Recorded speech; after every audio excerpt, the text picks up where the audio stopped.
আসসালামু আলাইকুম বন্ধুরা, কেমন আছেন? আশা করি ভালো আছেন। আমি একজন লেবানন প্রবাসী। আমি মোহাম্মদ ইসমাইল হোসেন। আমি আপনাদেরকে আজকে তুলে ধরবো এই যে আপেল গাছের ভিডিও। আহ, কিছুদিন আগে আপনাদেরকে দিয়েছিলাম ফুলের ভিডিও, আজকে দেখাইতেছি। এই যে দেখেন কত সুন্দর ফল হয়েছে, মাসাল্লাহ অনেক সুন্দর ফল হয়েছে। কিছুদিন আগে ফুলের ভিডিও দিয়েছিলাম, ফুল ধরছিল। এই যে দেখেন আজকে অনেক সুন্দর আপেল হয়েছে। পুরা গাছেই মাসাল্লাহ অনেক সুন্দর জোফা জোফা আপেল ধরছে। দেখাইতেছে আপনাদেরকে চতুর্দিকে ভিডিওর মাধ্যমে। আমি পেছনে ক্যামেরা দিচ্ছি, সবাই দেখতে পারা জানে। এই যে দেখেন কত সুন্দর আপেল, মাসাল্লাহ অনেক সুন্দর। এই যে এক এক জায়গায় মাসাল্লাহ সাতটা আটটা পাঁচটা করে আপেল আছে। সবাই দেখেন অনেক সুন্দর হয়েছে মাসাল্লাহ। কত সুন্দর আপেল, প্রায় বড়ুর মতন একবারে ঝুপড়ি বাইন্দা ধরছে। এবছর মাসাল্লাহ অনেক সুন্দর হয়েছে আপেল, মাসাল্লাহ আলহামদুলিল্লাহ।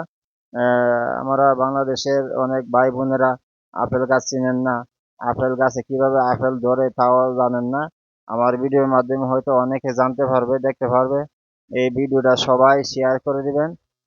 বাংলাদেশে ও দেশ বিদেশে অনেক ভাই বোনেরা আছে, সবাই যেন দেখতে পারে। তো বন্ধুরা, আজকের মতন এখানে ভিডিওটা দেখাইলাম। আপেলের গাছগুলো আপেল কিরকম ভাবে ধরছে আপনাদেরকে তুলে ধরলাম। তো আজকের মতন এখানে আমার এই যে ভিডিওটা সবাই শেয়ার করে দিবেন। আমি আরো ভালো ভালো ভিডিও যেন আপনাদেরকে দিতে পারি, আমার চ্যানেলটা সাবস্ক্রাইব করে সাথে থাকবেন। আসসালামু আলাইকুম।